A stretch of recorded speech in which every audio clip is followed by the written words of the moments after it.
Vamos lá para análise macro.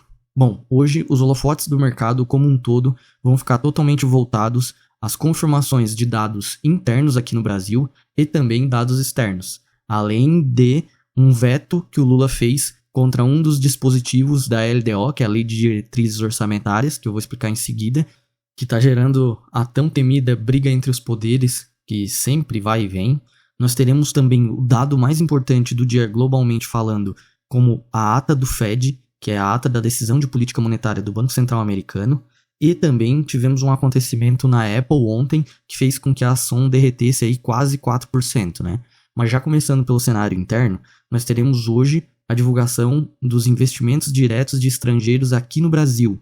E a previsão é que esse dado venha com um aumento de 3,3 bilhões, que foi no mês anterior, para 3,9 bilhões. Lembrando que o cenário do Brasil está sendo muito beneficiado pelo fato que a China, basicamente, que era o principal emergente do planeta Terra, ela se tornou, no ano passado, praticamente ininvestível. Nós tivemos aí as bolsas chinesas caindo, enquanto que os Estados Unidos, o Brasil, o México e outras bolsas pelo mundo subiram expressivamente. Então, basicamente, esse fluxo que iria para o cenário da China acaba vindo em partes para a gente aqui no Brasil, né? Então, isso sim é extremamente positivo para o cenário brasileiro como um todo, né? Só que, óbvio, nós temos alguns fatos no cenário político que ainda atrapalham um pouco essa entrada em dinheiro, né? Como, por exemplo, quando acontece briga entre os poderes, que foi o fato que aconteceu ontem, quando nós tivemos aí o Lula vetando um dispositivo da LDO, que é a Lei de Diretrizes Orçamentárias. Esse dispositivo que ele vetou, ele tirava o poder do presidente de poder definir o fluxo de liberação das emendas.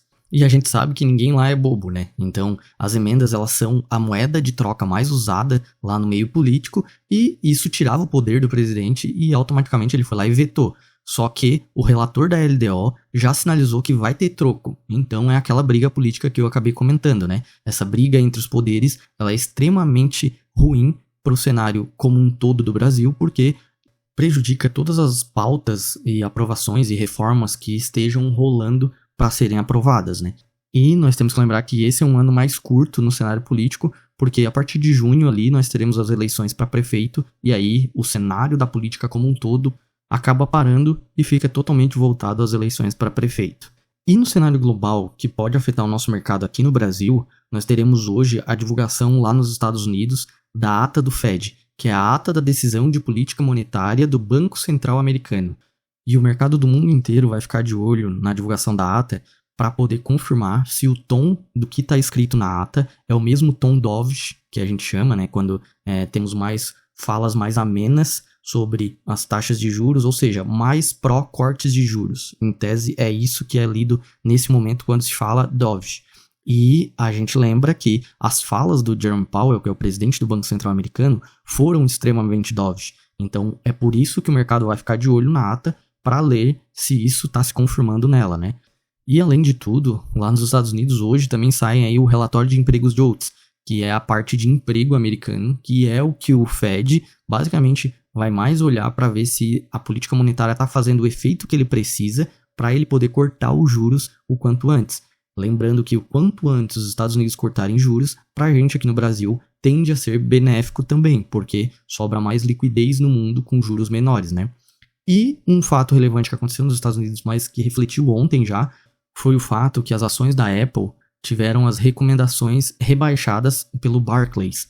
Então, as ações, no momento que saiu essa informação, precificaram uma queda forte ao longo do dia, fechando aí próximo da mínima, com uma queda aí de quase 4% ontem, e isso automaticamente refletiu durante essa madrugada na abertura das ações na Ásia, muito voltado às ações lá em Taiwan também, na China, por conta de que lá nós temos os principais parceiros comerciais da Apple, né? E, óbvio, as ações da Apple caindo, nós temos um cenário pior para essas empresas também, o que precificaram quedas e ajudou no pessimismo generalizado da Ásia, que já vinha do dia anterior, né? Fechando aí a maioria das bolsas asiáticas também em queda. Só o Japão, basicamente, que se safou porque ele está em feriado.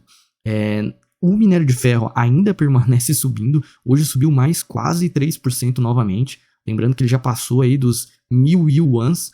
Então, se nós fôssemos pensar num cenário global, seria positivo para a nossa bolsa aqui no Brasil, pela ligação que a Vale tem com o minério de ferro, o preço do minério de ferro em si. Só que nós temos que lembrar que as outras bolsas pelo mundo inteiro, inclusive na Europa, estão precificando quedas, já abriram em queda hoje durante essa madrugada e ainda estão em queda. Então, esse cenário positivo do minério de ferro acaba sendo netado pelo cenário das bolsas como um todo no mundo. A única coisa que pode salvar esse cenário hoje são esses dados americanos, o relatório de empregos e a ata do Fed. Se a ata do Fed vir dovish, assim como foi as falas do Jerome Powell, nós teremos sim, talvez, uma inversão de cenário para a bolsa. Mas, caso contrário, hoje nós temos sim mais um dia aí de precificação de uma abertura da nossa bolsa aqui em queda e do dólar em alta, e ao longo do dia a gente vai ter que ver as novas informações que vão saindo.